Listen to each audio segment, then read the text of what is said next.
we're going to talk today about the buyer's journey. So Tony also led on that last week. Our creative director, Bethany, talked about story brand and the importance of storytelling. Well, telling your story is part of what moves people along the buyer's journey. And the buyer's journey, which doesn't just apply to actually purchasing service, it also works for nonprofits as well. The buyer's journey is how you get somebody from, hey, I have a problem, to, hey, you're the solution. And there's a lot of different ways and a lot of different marketing tools we can use along the way that get us along that section. Now, for everybody who takes notes, I will send you the deck afterwards. So don't feel like you have to rifle through everything or read the extremely small print that Beth's going to yell at me about for putting on the screen. You will have a chance to download the deck afterwards, and we will have a short group discussion afterwards so we can get questions and share our thoughts and insights, because although I might act like the expert sometimes, we are all the experts of our own stories. Okay, so you guys ready to go? Let's do this thing, okay? So first of all, let's clarify. What is the Journey? Journey is a rock band from San Francisco who started in 1968. Greg Raleigh and former Santana guitarist Neil Schon decided they wanted to join up and form a band. So they joined up with drummer Steve Smith and bassist Ross Valerie and found this awesome vocal coach by the name of Steve Perry. Is that the wrong Journey? Just kidding. Just kidding. I thought my Journey joke was hilarious. Little known fact, I used to be in a Journey and Foreigner tribute band called Resident Voyager. Yeah, please definitely do not look that up on YouTube, okay? I've been trying to get it taken down for about 15 years. So we're here to talk about the buyer's journey. That is the experience that a customer goes through to inevitably make a purchase from you. It starts with being aware of your product, service, organization, brand, however you want to put it, and it ends with them being a loyal customer. And everything in between is that buyer's journey. It's essential to understanding your customers and your clients. Everybody's on a journey. We talked about this last month with Story Brand. If you didn't see that talk, please go to our YouTube, check it out, or look up Story Brand. Storytelling is essential to how humans communicate, just as a journey or an odyssey is to how we operate in life, right? We always say we're on the road, right? We're on the journey, we're on the path. It's no different for somebody who's a potential buyer. Now, there are 3 stages, and I thought of nobody better to represent these stages than our awesome print shop staff right here. This is Tracy, aware, Chris, consider, and Danica, decision. These are not the same person. I promise they just wore the same outfit on headshot day. So I always like to start with a question because Pastor Dan here from Convergent Church runs his church services a very similar way. And I always love it because it's very thought-provoking, right? We ask ourselves something, and then we kind of come to a solution for that. Sound familiar? It's the buyer's journey. So first, ask yourself this. In your business, in your organization, whatever product or service or whatever you render, what is the problem that your customer is facing? It's very important. I want you guys to write that down. Think about it. I'm going to give you about 20 seconds. What is the problem that your customer is facing? This might be simple for some of you. It might be a little bit more difficult for others. But that's why we're going to have the group discussion at the end. Because I 100% promise you, we can make this work for whatever you do. What is the problem that your customer is facing? It's a good question. So now we'll talk about awareness, and keep that question in mind, okay? Your prospective customer or client is experiencing and or expressing symptoms of a problem, right? So at this point, they're not even aware that they have a problem yet, all right? And yes, it does apply to cakes, I promise. They're not even aware that they have a problem yet, but they're starting to experience symptoms, right? Just like WebMD, right? You got all these symptoms. What's my problem? So they're experiencing a lot of emotions, all right? They're depending on their personality. It depends on their personality traits. They could be happy, they could be stressed, they could be apathetic, they could be rushed, right? We all have different emotions and different ways that we react to things, right? My fiance, I love you, baby. I love you. I can't wait to have our baby. She is highly ridden with anxiety when making a decision. Can anybody relate to that? Right? Yeah, just completely face down with it. Some people run into a decision head on and not think of the consequences at all, right? Is anybody like that? This guy, right here, okay? So everybody kind of emotionally reacts differently. At this point, they're also educating themselves. They're saying, I have X problem, or I have these symptoms. What is my problem at this point? So they're going to start researching, right? And I'm not just talking about Google. They're going to ask their friends. They're going to ask their family.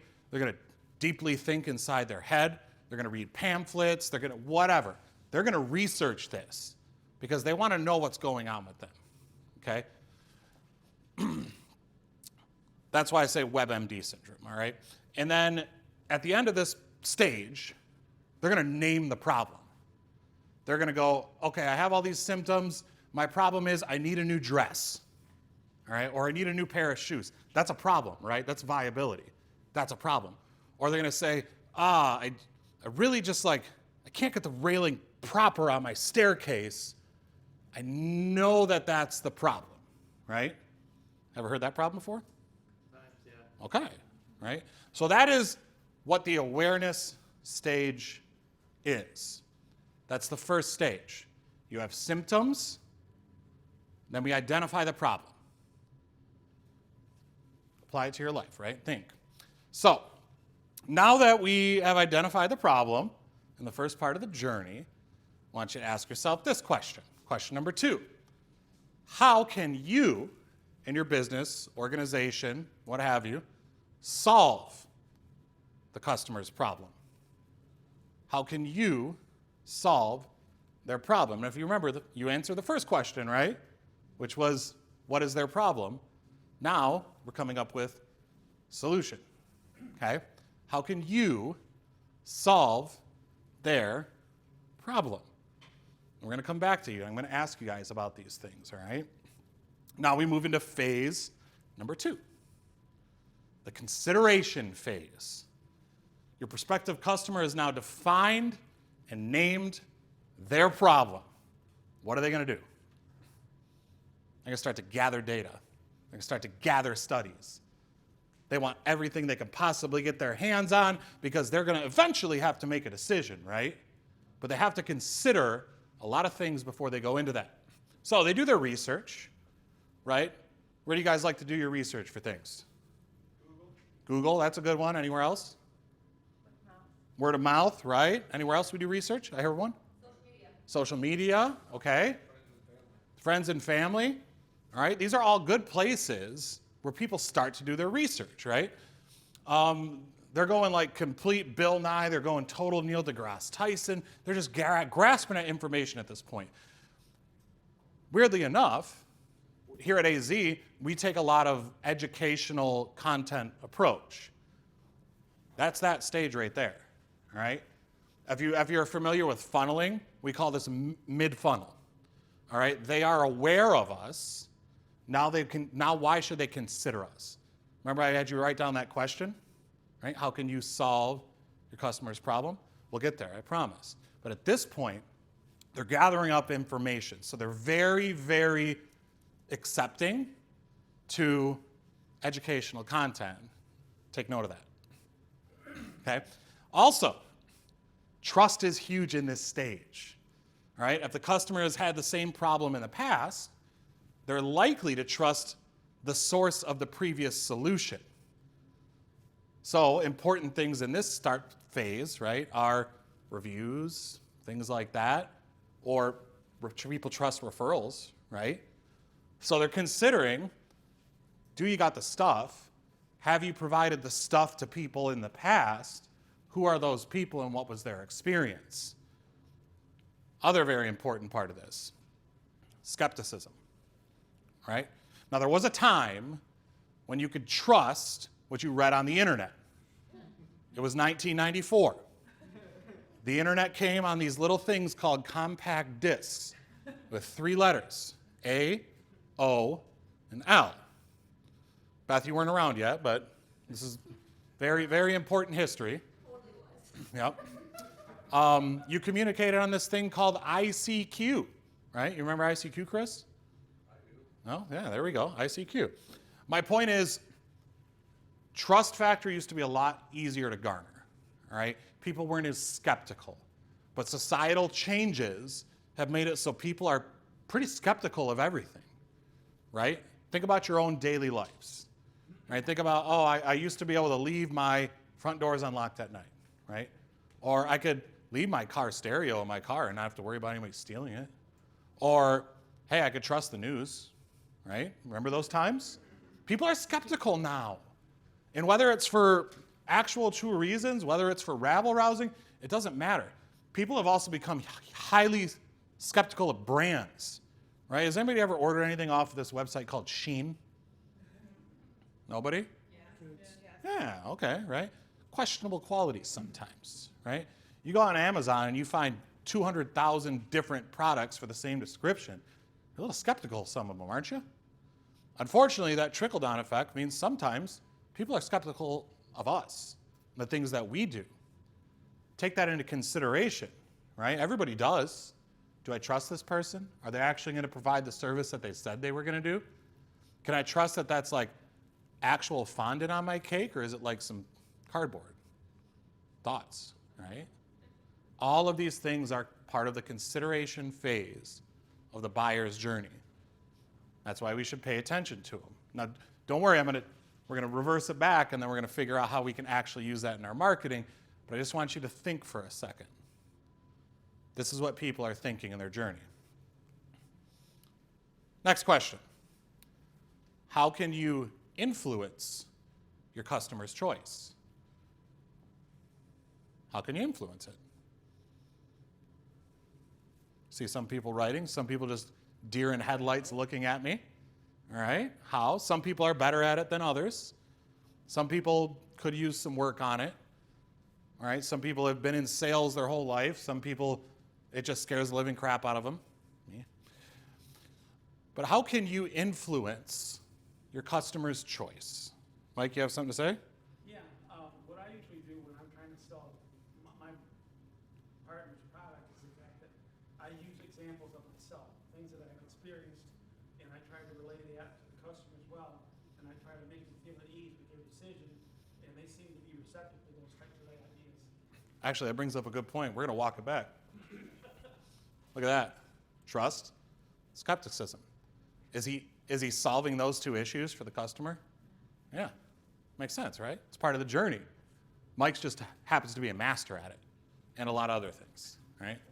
I like it. So ask yourself, how can you influence your customer's choice? And again, we're going to go through a separate portion of this, and you guys are going to actually see, but I want you to ask yourself that. Because sometimes we think, oh, you know what? I'm really good at marketing or branding. I'm doing really great for myself, but why aren't the calls coming? Why aren't people actually clicking on my website? Why aren't people purchasing my product or using my business?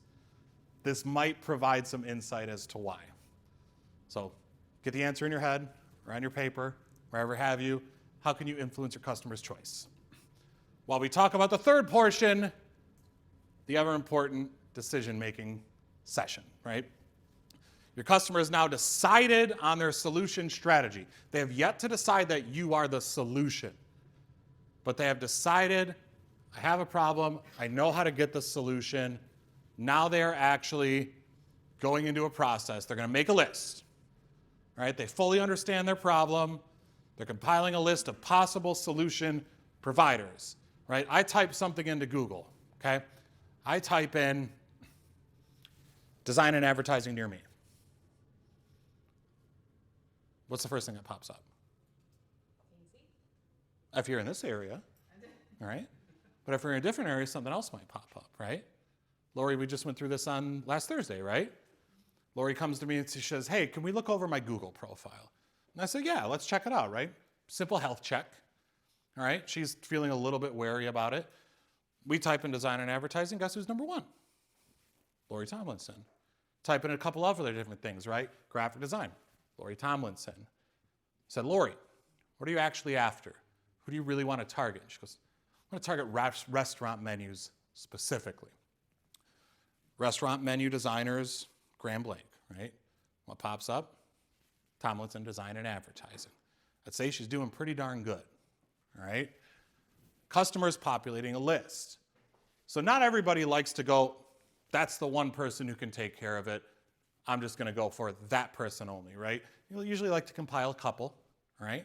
So you compile the couple of lists, and everybody's got their own way of analyzing all the information that they receive.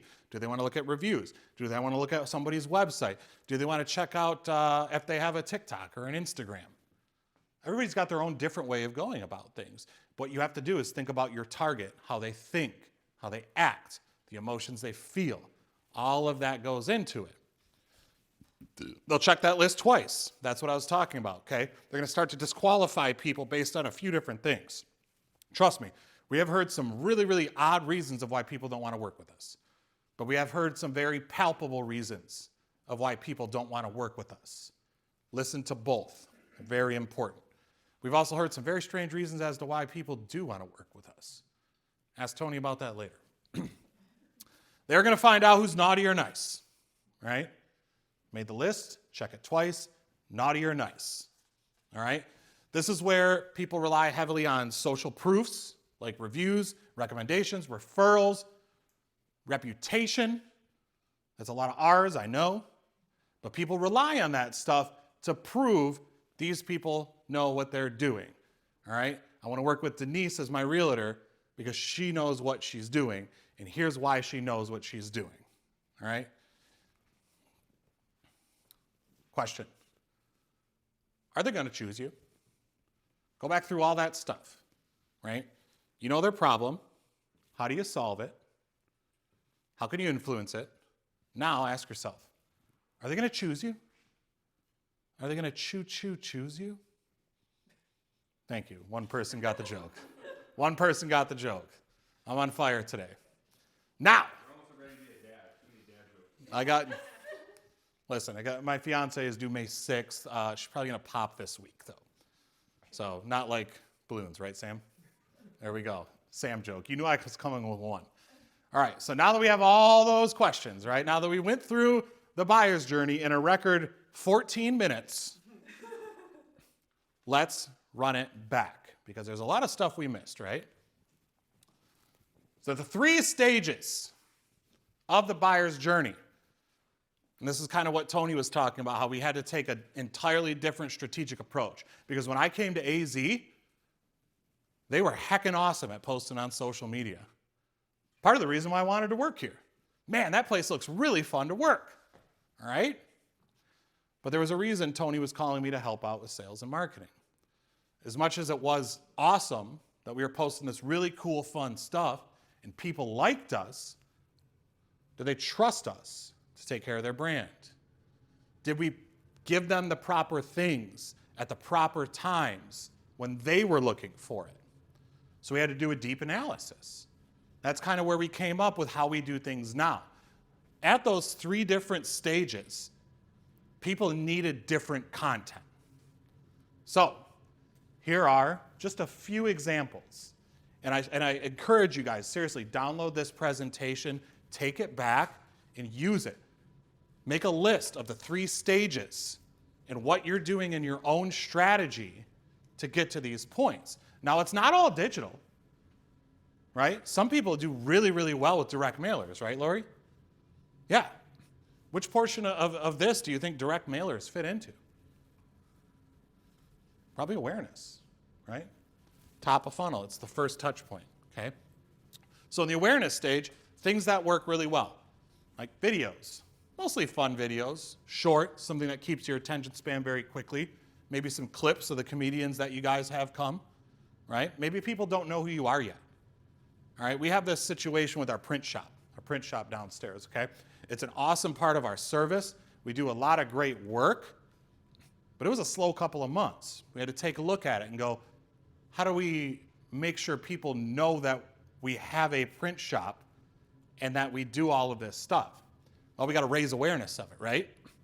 So now, if you've been following us, you probably see there's a lot of print content on there right now because we're trying to make people aware, right? A lot of videos. We're even writing more blog posts about it. Social media posts are great for this. Infographics, which is one of my absolute favorite things to do. That's not a joke. I love infographics. Makes no sense. Quizzes. Has anybody used quizzes as part of their marketing strategy before? Right? I mean, we've used them to try to figure out, like, would you rather see this person or this person coming out, that sort of thing. Yeah. It's hit and miss. But still, it gets people to interact. And if they interact, they're aware. Yeah, it drives engagement. Yeah, engagement. That's a huge part of it. All right, and all of us could do that, right? The first call to action on our website is take our free brand assessment. It's a quiz. See how well your brand scores, right? Free brand assessment. It's a quiz. It gives me vital information, but more importantly, it shows that they're interacting and they're aware. Okay.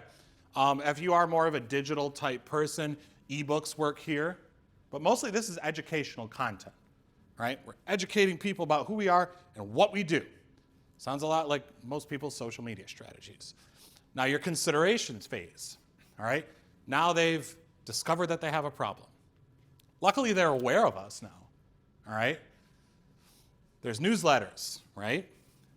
There's events, okay? White papers, does anybody know what white papers are? Yeah, white papers. It's little used mostly in like larger business-to-business corporate applications. I think I've written 2 white papers my entire life, and they were terrible. So webinars, a lot of people who do like solo operation, lifestyle improvement kind of stuff, they do a lot of webinars. Like Dylan, you wouldn't do a webinar. You wouldn't turn on your webcam and say, join me at 2 o'clock, I'm gonna weld some stuff up. It just doesn't work like that. That's what TikTok Live is for. Okay, guides, how-to guides. Who's ever gone to a website and you're really interested in something and maybe you type in your email and then you immediately get a downloadable guide. It's like your guide to selling homes in 2024, right? You guys have probably seen that a lot. Have you seen that a lot? Yeah. It's more prevalent in certain industries, but that's mid-funnel content. At that point, they're building up the trust. I know these people are experts because expert content. All right? Podcasts. Who listens to podcasts? You should definitely listen to No Easy Way Out podcast hosted by Tony Nash. It's got some really wonderful guests on it. You can find it on YouTube. Sorry, I'm cheap plugging again. Just cheap plugging. But podcasts, right? Tony, how long have you had your podcast for? We're on year 4. On year 4, season 6, right? So, Tony, why did you start the podcast? Well, I like to talk, but primarily I felt like nobody knew who we were. We were in the Armory at this great location. We saw people walking by would see us, and they would always know this is such a cool business. I didn't know this was in Owasso. Mm-hmm. And we had done a lot of SEO, we had done a lot of things, but we're like, I need some regular content that I can put out there that lets people know we exist. So I figured out a way to get business owners to come into my suite, let me interview them, put their story out. Ipso facto, they're talking about me, I'm talking about them, and we got a lot of people talking about us together through that. So it was awesome. Yeah. So podcasting in that aspect can exist right here. Right? Just because it means it's here doesn't mean it can't exist in the other ones. As we've kind of grown the podcast over the course of 6 years, changed format around a little bit, we now use it to show our expertise in branding in relation to other things. And if you've been a long-time follower, you've noticed the format change over the years. And even some people who've been guests on there as entrepreneurs, I know Dylan, you were on there, Jill, you were on there. It really is about entrepreneurship, branding, and marketing. So that podcast is used to establish the expertise. It's expert content. And then finally, the decision stage, right? This is where somebody is right about to make that decision that you are the solution. So they've got comparisons, case studies. Does everybody know what a case study is? So it's basically just a report. It can be done video, it can be done text, it can be done email, however you do it, that shares the experience that a customer has had using your product or service, right? Sounds like a review, but it's actually very well thought out. We just very recently started doing these, and I can tell you when I've done an actual sales meeting with the aid of a case study, my close rate is 100%. The sample size is 5, but it's 100%, okay? It's very important to have that kind of stuff. And in some industries, it's easier than others. Social proofing, we already talked about that, right? I trust this place because my brother Jeremy trusts this place. Okay, free trials, product demos. This is where you insert your pricing, okay? Now you might go, oh, Casey, I use my pricing for promotions. How else are people going to know that I can get, FUBU pants for $29 or $250? Nobody? Mr. Allen's. Thank you. Yeah, it's a Detroit thing. I grew up in Sterling Heights originally. Yeah, Mr. Allen's was literally an icon, and if you never looked it up, look it up. Please have a laugh. It's great. I think they still exist, by the way. But that's where you kind of insert your pricing. Promotions are different than a marketing strategy, right? My hot deal, I'm selling this for this price, is different than providing your pricing, right? Heather, at what point do people get pricing for dog training from you? So I actually used to do a phone interview first to see where they fit in the program. Now I have it on my website because I got a lot of feedback that people didn't want to talk to me to figure out what my prices were. Now let me ask you this. What part of your website is that pricing on? We'll say they're looking for private lessons for their dog, or they think they want private lessons for their dog. They have to go through the page. It matches them first, so they have to read through the content Bingo. of what exactly they're looking for, private lessons or board and trainer virtual. And then it drops down and it has the different package lessons on it. Yeah. See right there. Dylan, where do you discuss pricing with a client? Because all of our stuff's pretty custom, it's usually after a consult or something like that, depending on what the project is. Sometimes if it's a smaller project, we can ballpark stuff to get in the door before we waste our time and their time, if it's even a viable option for them. So it's That's what I did pretty to start different, doing, so. because that's how I started. Yeah. I do full custom programs for my dog training. Nothing that I do matches one for the other. I have 4 board and trained dogs right now, and they all cost different money. Yeah, and that makes sense, especially if you're doing stuff bespoke. Makes a lot of sense. I will say, we have published pricing here at AZEE, right? It exists within my CRM. I use it to write my quotes. Sometimes I'll even give people a menu for services that they need.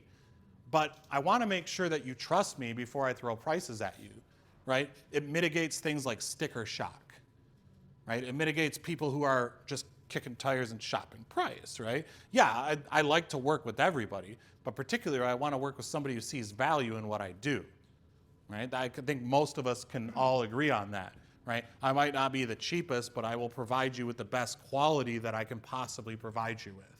Important. Mike. But what I find and what I do with the customer is you have young couples, you have middle-aged people, then you have the older people.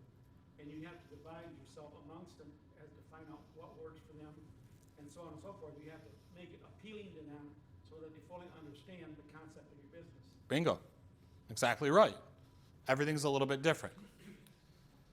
So, I hope, and again, I will send you this so you have it. But I do have one more question. When they choose you, how do you convert that?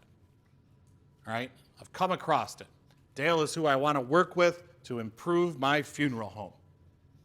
How do you convert it? Right?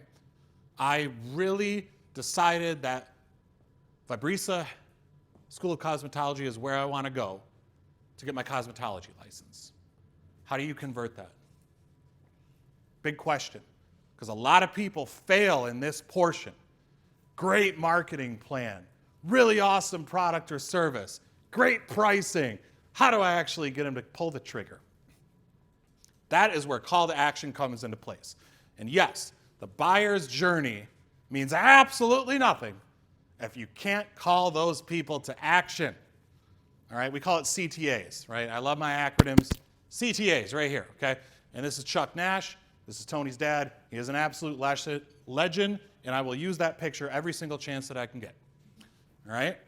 Once they decided you are the solution, they will need to be told what to do next, right? We're humans. We're all kind of dumb sometimes, right? And if you watched Beth's story branding talk or you were here, you're not the hero in their story. They are the hero in their story. You are just there to put your hand out and say, I've got you. I will guide you along the way. Well, guess who's guiding the buyer along the buyer's journey? You are. So what do? You tell them what to do next. All right? You don't ask them. Right? You don't ask them. You say, if I am the solution to your problem, and you've gotten to this point, so you know that I am, here's what you do next, buddy. Here's what you do next. Guess what? They're going to follow it, okay? 3 big portions in this, all right? Google listings. Make sure they are up to date. Your contact information is proper. They know where to find you. And everything is as easy as one single click, all right? Websites. Who has a website here? Website. Or is getting a website built? Yeah, you are. All right, your website. Not only should it have an impressive UX, that stands for user experience, not only should it have a good user experience that they can trust, right? People got to trust your content in order to get to the call to action, but that call to action should be very clear-cut and easy to find. How many people have been to a website and at the top, very right corner, it says contact us, right? We've seen a lot of websites like that. How many times on websites have you had to scroll all the way to the bottom and search around to try to find a contact us button? Kind of annoying, isn't it? That's a bad user experience. It's not a good use of a call to action. And in today's day and age, a lot of times people tune out just like that, right? They don't want to go searching and try to find stuff. It's not a mystery novel. They want to know because they have that problem solved. They think they do. And they think that it's going to be solved by you. So they want to find that call to action. And if you don't put that call to action front and center, easy for them to get, they might move on to somebody else. Because guess what? They have a list, and they've checked it twice, and you just made the naughty list.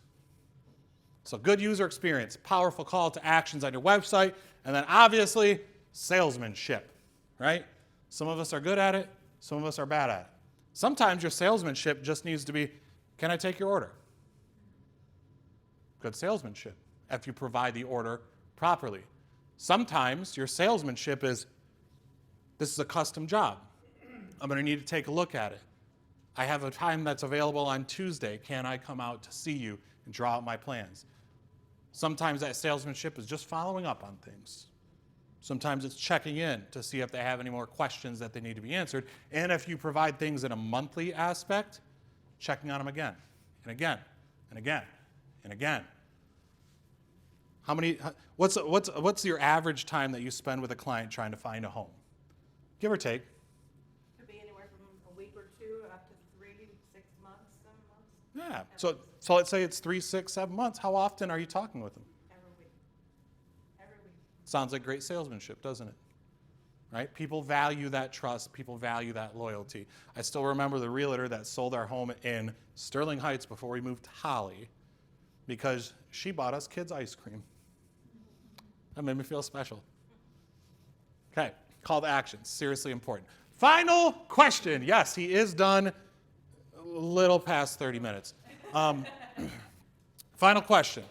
Okay, did you enjoy the journey? Yeah? Yeah, no, that's okay. Yep, that's fine. So, like I said, I've been Casey. That's been the buyer's journey. We're going to go into a group discussion now, which is awesome. And you will have a chance to scan this QR code. It'll also be over there. That's how you get the deck, right? I'm gonna do a little give and take. I want to hear your feedback, your honest feedback, because it matters to us so that we can continue to make this event something that is beneficial to everybody.